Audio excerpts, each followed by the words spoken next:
I'm going to share my screen now. Try and make sure it's the right one. Okay, can everybody see a lovely screen there? So thank you everyone for coming this evening. It's slightly daunting to see that there's one or two children's literature scholars here tonight. I cannot really claim to be amongst that number, but I do look after some wonderful books at the library here in Homerton, and have picked up a thing or two and found some interesting bits. So my name is Liz Osman, and I am the fellow librarian at Homerton, and my title for this evening is Soothing Escapism or A Thundering Good Time, Books for Children 1919 to 1945.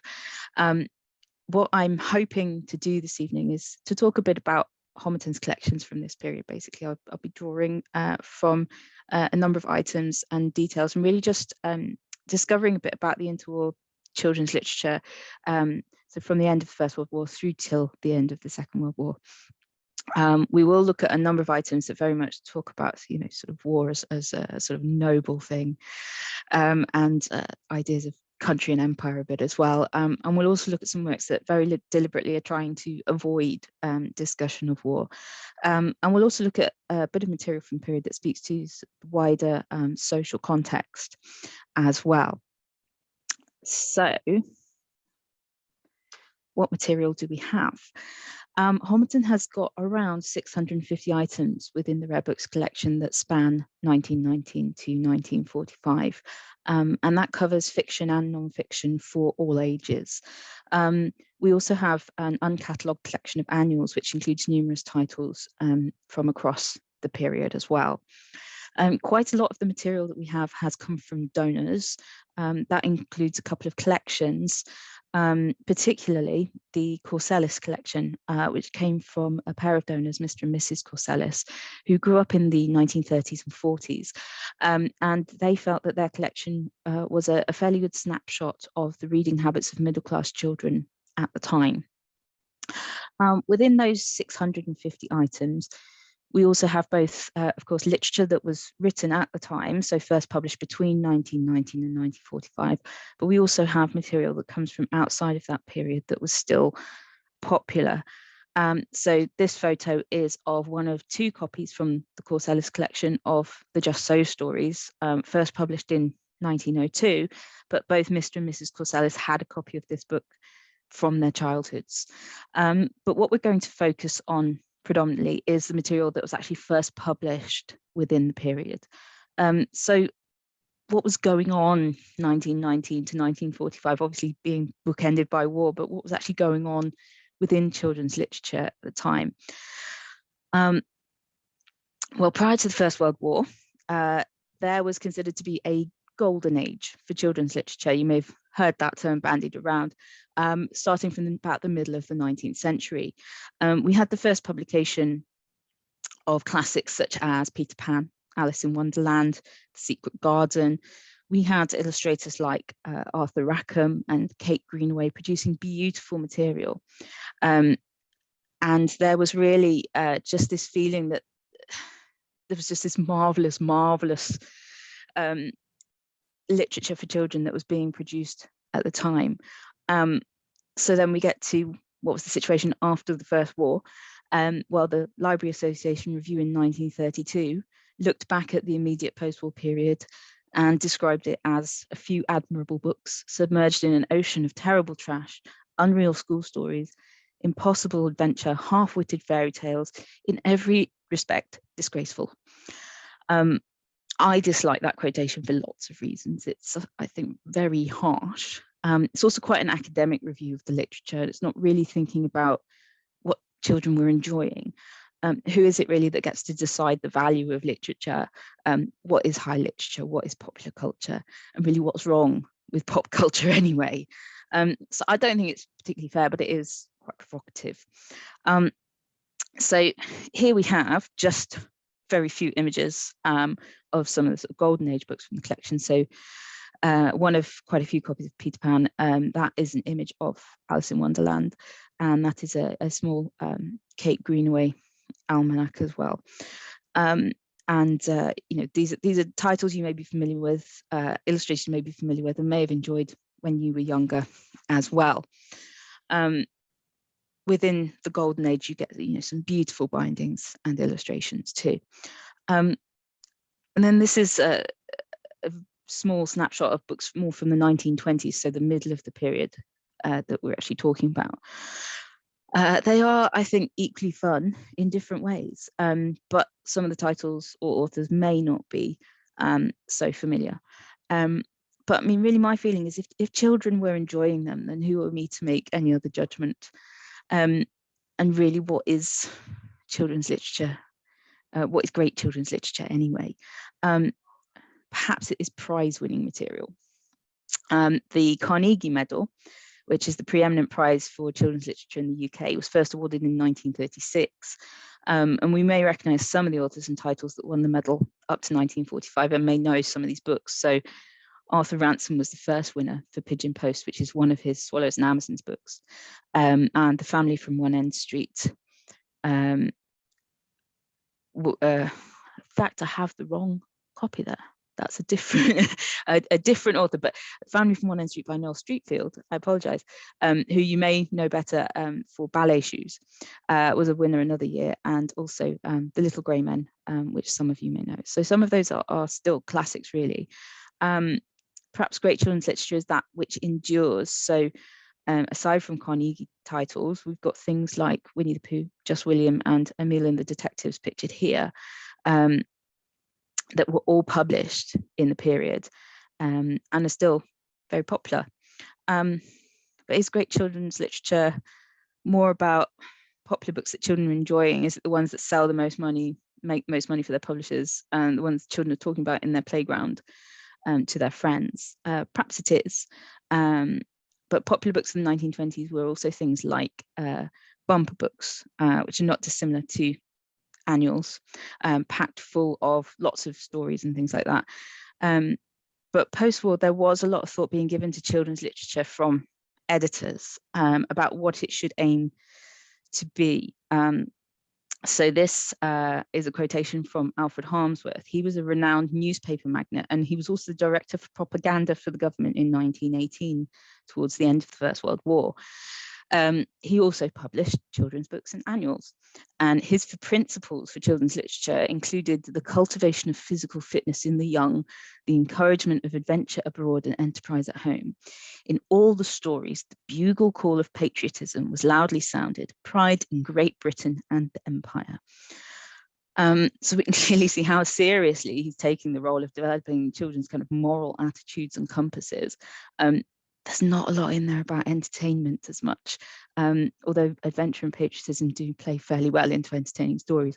And the image on the left of the screen that says, "To the boys of the empire upon which the sun never sets," that is in the front of an annual from 1938, just, you know, opposite the contents page at the front. But I found that quite a kind of provocative little motif. So as I said, we have in the collection quite a few of bumper books and annuals.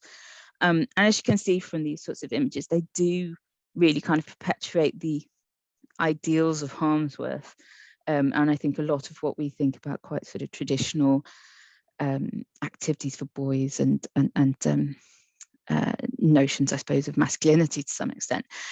Empire, duty, and sort of naive adventure, everything is jolly good fun.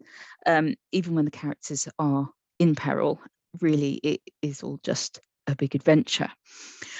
In some cases, you get things that are likened to cricket and rugby matches, or points being awarded towards a prize, such as one of my favourites, a wager over a dozen bottles of whiskey in Biggles, the Camels Are Coming, for whoever is successful in downing enemy aircraft.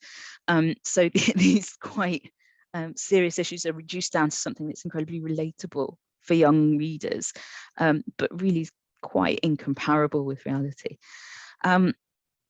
Within the collection, we also have school stories, and school stories kind of cross the divide really between daring do and soothing escapism.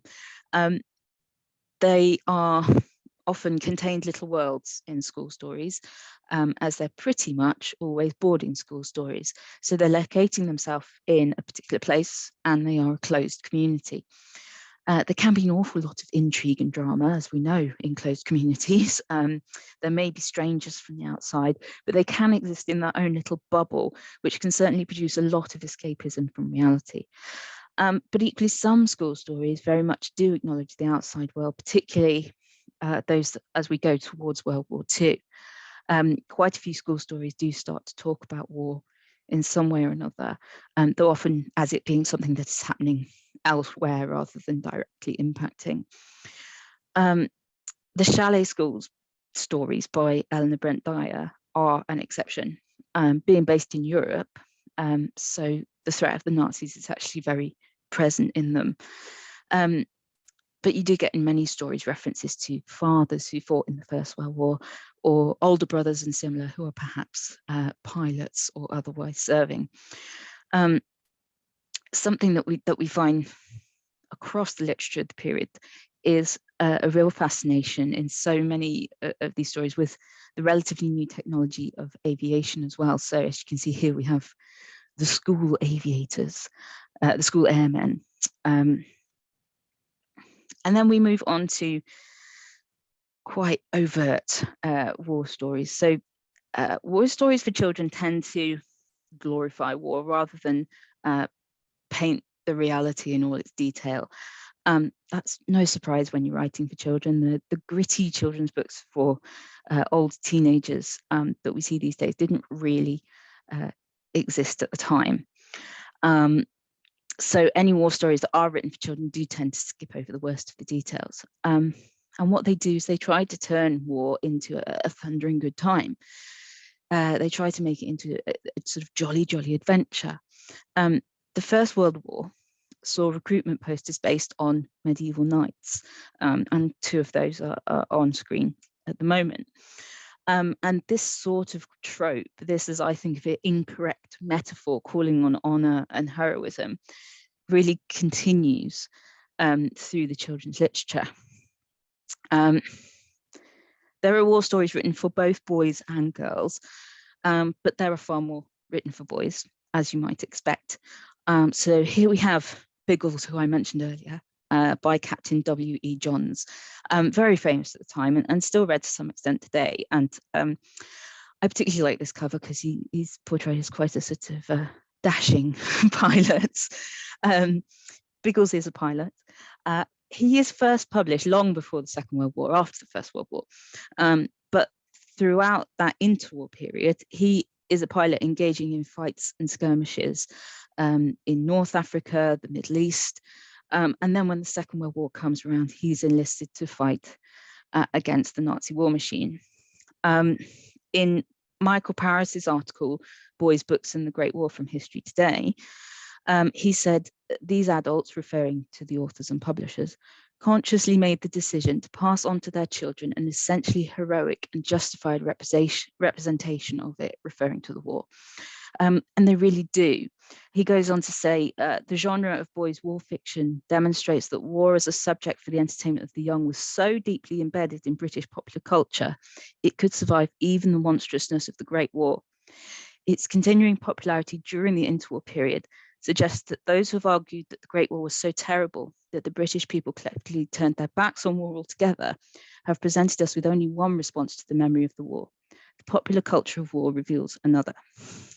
And I would say that is incredibly true of some of the children's literature.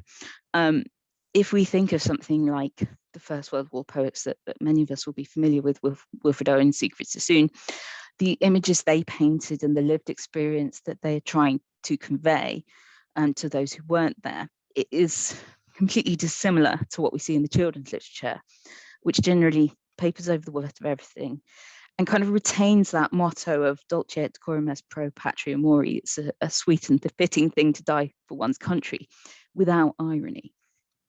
Let's see how the war was dealt with for girls. The author of Biggles also wrote Worrels, a series of books about Worrels of the WAF, the Women's Auxiliary Air Force. one of the ways in which women could very directly be involved in the war effort. She is a slightly later creation than Biggles, so she is pulled into the Second World War.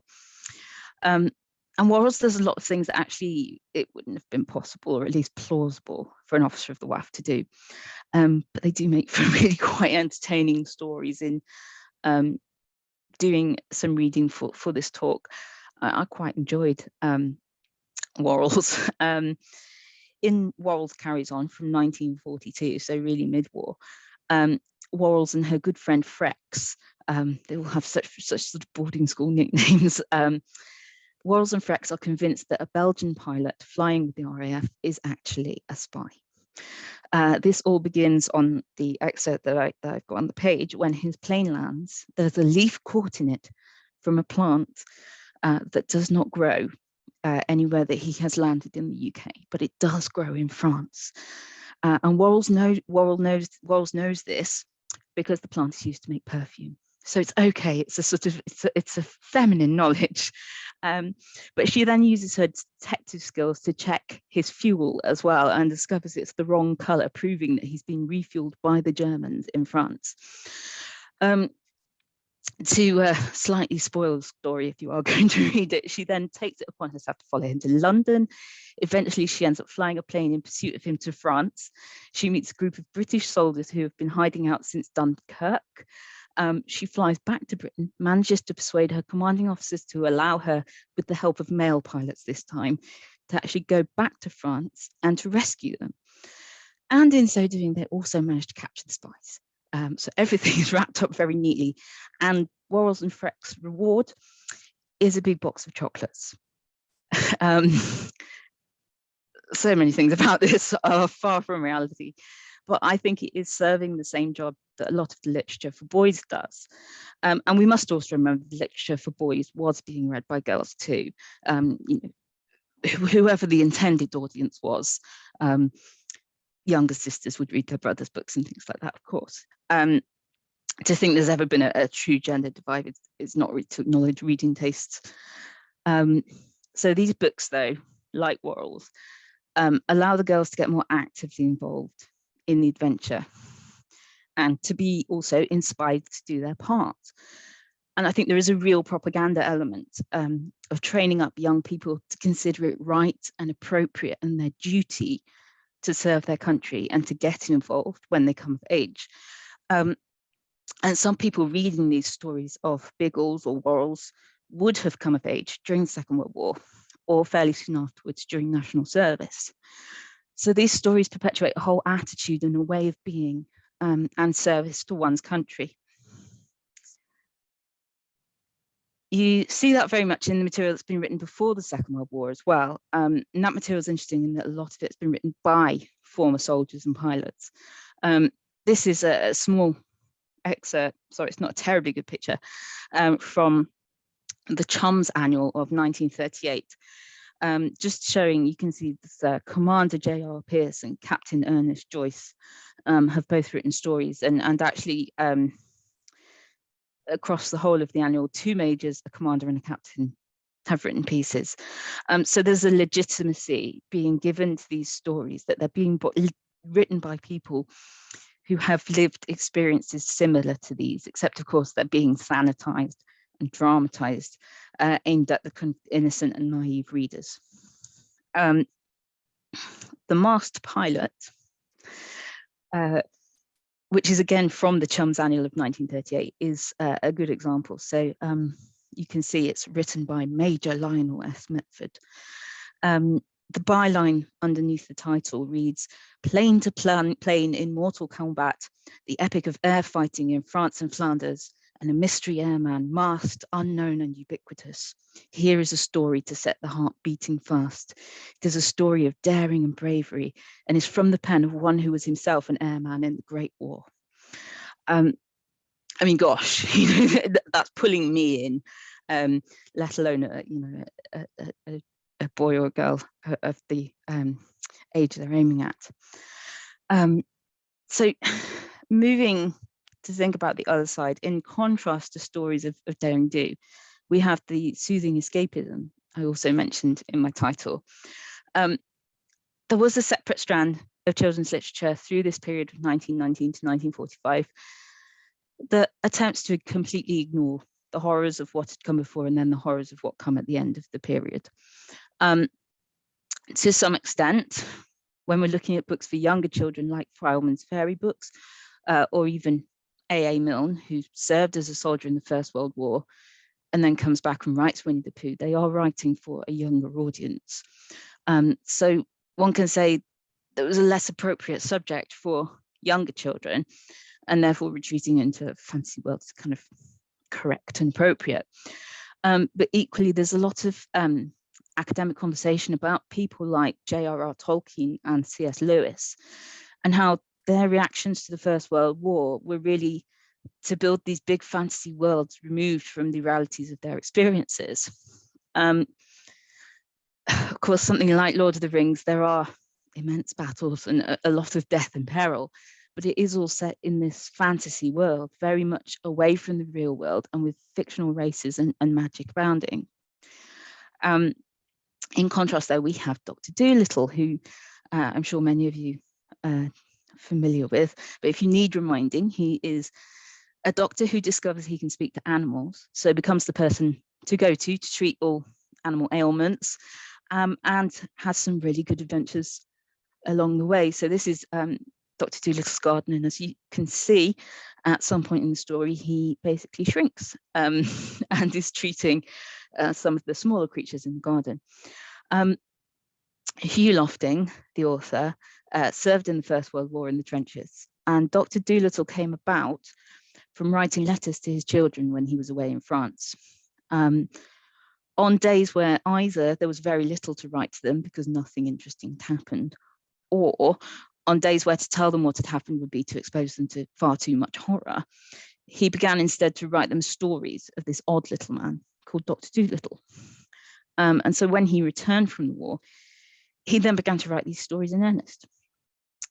Cleverly, Lofting set Dr. Dolittle in the mid-19th century, and that again deliberately removes any context of war from these stories.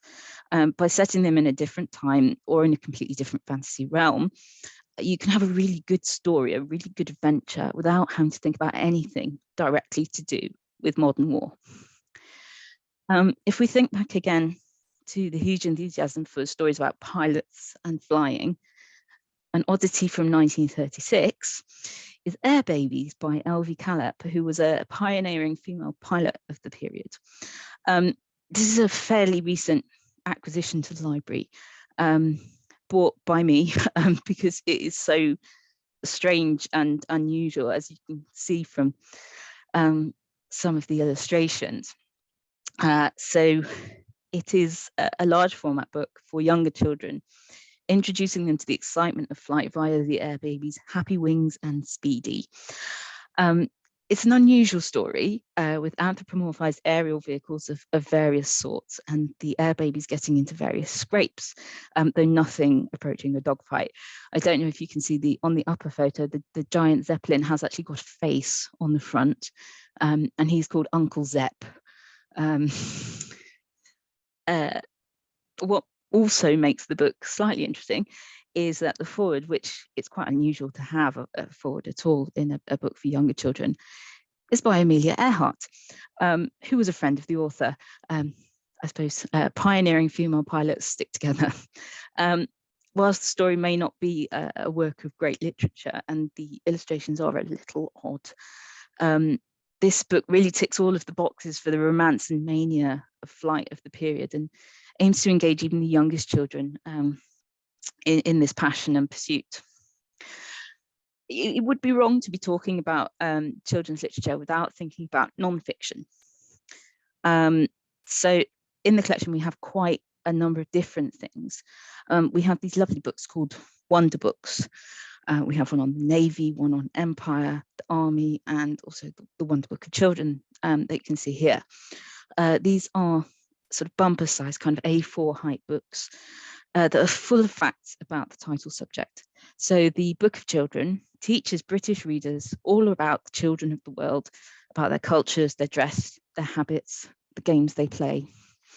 To a modern audience reading it now, some of the descriptions are not particularly kind, but the intention really was to actually allow British children to better understand the world. Whether there's some motivation behind that to understand the British Empire is quite likely as well. I think we have to acknowledge that. The Wonder Book of Empire for Boys and Girls very clearly is doing just that. It is explaining to children about the empire, about all the different corners of the world and their differences. Then the Book of the Navy. This copy is actually from the 1950s, but the content is nearly unchanged from earlier editions from the period. It talks a lot about the places you might be able to go in the Navy, the wonderful ships they have and all of their technology. Again, it's painting quite a positive picture. And you can see that in some ways it is potentially propaganda too, to encourage young boys to consider that actually what they might want to do with their lives was to go into the Navy or into the army. We then also have annuals and other bumper books that have small non-fiction elements within them. So alongside the big stories like the Mars Pilot, we get these little pages of facts about things or just little boxes within a larger page. So here we can see there's some brief facts about the Belgian police force, again from the Chums Annual, and those facts about police from around the world are interspersed throughout the journal. This is number 20. So there's at least 19 other facts about police of other nations in the book. And we also have this little panel of facts about giant vehicles, really kind of extolling the might of British transport and engineering. I particularly like HMS Nelson. She carries a KO punch in every one of her 9 16-inch big guns. It really is still building these ideas of pride and power, and isn't Britain great, and if there were war we would be successful. And then we have, I suppose, slightly more educational books, not in the sense of books used at school, but kind of more educational non-fiction. So I wanted to show you 2 items we have in the collection, both about coal. Perhaps not the most interesting subject, one would think, but a resource that was vital to Britain in the period, clearly worthy of writing some books for children about it. So here are The Magic of Coal from 1945 and The Story of Coal from sometime in the 1940s. We've not been able to pin it down precisely. So these books published in the 40s, and they're both concerned with educating children about the wonders of coal and somewhat glorifying the miners and mining as an industry. So The Story of Coal is a small book and quite a sort of straightforward factual item. It talks about the process of mining coal and the technologies behind it. For me, the best parts of the book are, firstly, on the left, the illustration of the coal kind of forming in the ground, complete with some lovely animal skulls and shells and things. It's a real kind of geological, beautiful image. And also we have this list of uses for coal, some of which I don't think I was particularly aware of. I'm not sure we use coal for all of these things anymore. So it's quite enlightening to me. And finally, this is probably my favorite bit of the entire book. This is the back cover. Say thank you to the miner. I just think that's such a lovely little sentiment. The second book, The Magic of Coal, is slightly more interesting, really. It's a larger book. It's more kind of A4 size, very highly coloured, and it mimics some of the books to an extent that were being produced in the USSR at the same period. We're not yet into the Cold War, so similarities are not a kind of political statement in that regard. But at the same time, you might look at the front cover and see there is a visual similarity to some of those Soviet propaganda posters that we think of from the communist era that's to come a little later. The glorification of the coal miner may seem quite a communist idea, but it was one that the UK was comfortable with at this period, attempting to demonstrate to children that it wasn't such a bad job, it was a noble profession. And they're doing something really important because coal is so important in this period. And the author and illustrator are at pains to show that the facilities are better than they used to be. They have showers and things, so they don't come home all black and dirty.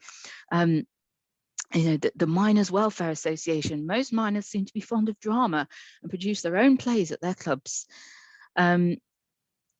So there's a real push to appreciating this sort of hard manual work and validating this sort of work as a good thing.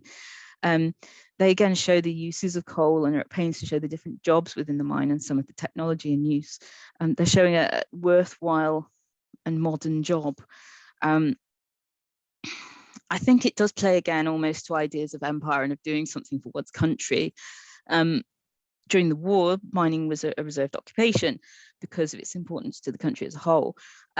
There are these parallels as well to sort of communist ideals, and books quite like this, both visually and in content, do fall out of favour as the relations sour with the USSR into the 1950s. But overall, I think it's an engaging and curious book, and probably one that a child would have quite enjoyed reading, even if it may not have driven them to pursue a career down the pit. If we go back to the effect of war on literature, it wasn't just a matter of fictional themes or the ability to suddenly have a new enemy one could write stories about battling against. There were real physical effects due to paper rationing in World War II. It's quite easy to forget that rationing wasn't just about food. Rationing led to the Book Production War Economy Standard, introduced in 1942. And that's the logo you can see before you. This is taken from the reverse of a title page of one of our books.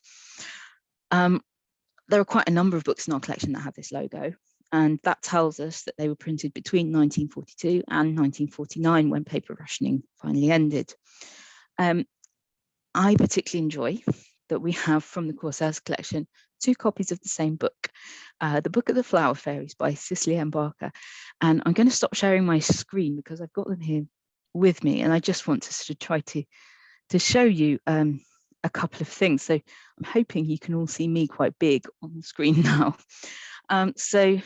Corsellis was older than Mrs. Corsellis, so his copy dates from before the war, and here it is. A lovely book. It's quite a lovely item. The paper is quite good quality, decent sort of thickness. It has try to find them. It has these lovely plate illustrations that are all on this lovely glossy paper. And we can see the general size and the thickness of the book. It's a nice quality item. It's the sort of item that might be bought as a gift for a child rather than something that they would go out and spend their pocket money on.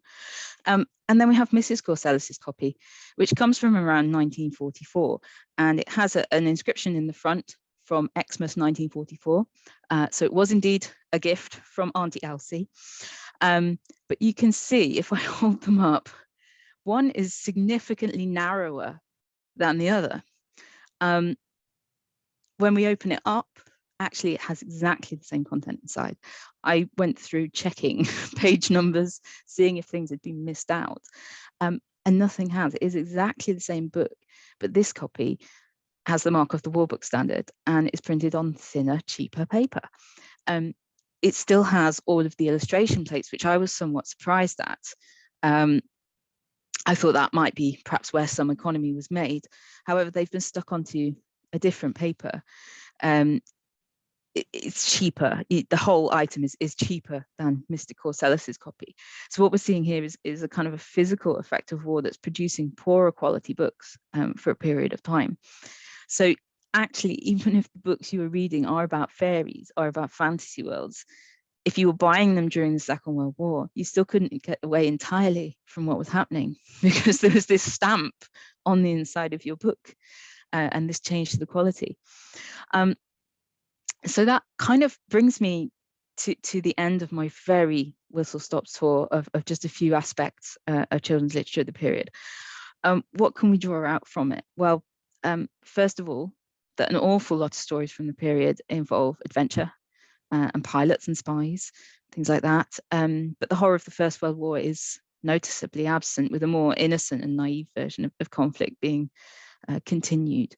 The notion of nobility, of fighting for one's country, doing one's part, bleeds through into many stories, not just the most obvious ones like Biggles or Worrell's. And it's also the influence behind stories like Dr. Dolittle, in that it's trying to remove itself from the reality to be in opposition to that reality. We can also see there's some great literature, in spite of what the critics may have said. We're gifted Winnie the Pooh, Arthur Ransom, Noel Streatfeild, just to name a few. Of course, we also see a lot of literature that hasn't lasted the test of time so well, but was hugely popular and enjoyable, and deserves due acknowledgement for entertaining a generation of children. So where do we sit on the original question? Soothing escapism or a thundering good time? Well, in spite of the realities of life, the literature is split, I think, into those two camps, though it is a spectrum. However, for me, in researching this talk, I've come to the conclusion that the influence of the wars is hard to ignore in most children's books, whether that is because the stories are explicitly talking about war or preparing children for that sort of role in their future, or more implicitly within material or within the materiality of the item. To me, it seems an almost inescapable influence for the period. Thank you. Liz, thank you so much. It's such a massive topic, but I mean, you've been so informative, and I think it's something that, you know, one would have loved to have heard for even longer. And I'm sure there will be plenty of questions. It's ironic, really, that Liz and I first started to talk about this talk long before anything ever happened in Ukraine, which gives you a little bit of food for thought, doesn't it, with literature as it may come in the future. I know we've got a few hands up already, so I won't sort of witter on for too long. Oh, they've gone down now. Can you put your hand up again, please? Because I can't see you. Anyone want to? Oh, yes, Joe, if you want to kick off with your question, please. Yeah, that's all right. I actually had I had applauded. That's probably what you saw, and it disappeared on its own. Liz, thank you so much. This is wonderful. The Homerton collection is so outstanding. As some of you will already know, we have an assignment actually where we send our students to the Homerton archives, and they've just had such wonderful adventures there, jolly adventures, in fact.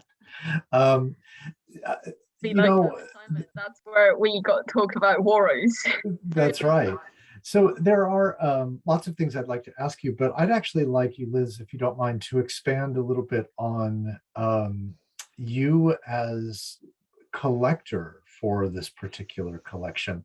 I loved that you've already revealed that one of your highest criteria is if the book is strange, we're especially interested in it. So I guess, would you talk a little bit about how I sense that you have to find a way to balance I don't want to call it impulse, but, you know, attraction to something strange, and then I suspect also within your heart some obligation to get, you know, good, normal, canonical things in there as well. So would you talk a little bit about just being somebody who collects children's books for this particular archive? Sure. It's a really interesting question, Joe. Thank you. And I think anybody who is collecting, whether they're collecting personally or collecting in a professional capacity, the collection does become influenced by their personal interests and what draws them in. I'm just not going to buy something that I don't find interesting unless it is such a classic, you know, it's so canonical that I'd get in trouble really for us not having it. But I think the joy with the Rare Books collection is if it is a book like Peter Pan, and we've got copies of Peter Pan, or a book like Winnie the Pooh, and we have, you know, we're very fortunate to have first edition of Winnie the Pooh, but actually, you know, they're still in print.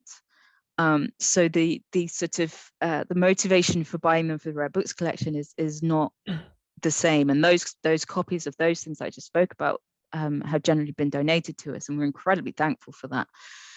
But I suppose I'm more interested in like I said, the books that were popular at the time that perhaps aren't anymore. And there can be so many reasons for that. They may just not have been very good. And with the example of Air Babies, it's not the best story in the world. But it is a really interesting item on a number of fronts. You know, it is it speaks to the period. It's got this Amelia Earhart connection and sort of pioneering women pilots. It is strange to look at. All of those things are very engaging to me. I do sometimes look for gaps as well. What are we missing? And that may be more kind of thematic rather than a specific item. But it's also a case of just what comes up. You know, I had never heard of Air Babies. I certainly wasn't searching for it. I went onto a bookseller's website. There it was, and I just couldn't stop thinking about it, to be honest. It was just too unusual. And I thought, where else is that going to go? Who else is going to buy that? It deserves, in all its oddity, to be somewhere that actually people can come and see it. Scholars can come and study it. And I think that's a lot of what interests me about literature. I have a literature background. I did English literature, but a lot of what interests me about children's literature is what it's telling you about the wider world, is what it's telling you about the intentions of authors and their sort of education of children and things like that, about the sociology, the social landscape, the politics, even down to things like, you know, the adverts you might get on end papers in some children's literature, you know, what's being advertised to children. So I take, I suppose, a really wide view. So in that sense, it is just something that kind of piques my interest, and that interest might be, that looks really weird. It might be that's quite an unusual topic. But yeah, I think unusual is definitely a kind of a very broad but important criteria for me. That's lovely. Thank you very much. Chris, you've got a question. I have, yes. Liz, just picking up, you mentioned during your talk, obviously, that there wasn't the equivalent of sort of teenage literature that we have today, that sort of bridge between children's literature and adults literature. So it's a two-part question, really. So at what point did people stop being a literary child, in a sense, and start, go from Biggles to, Agatha Christie or whatever? And also, was there any of that phenomenon that we see today of adults reading children's books? Do we know if that was a thing?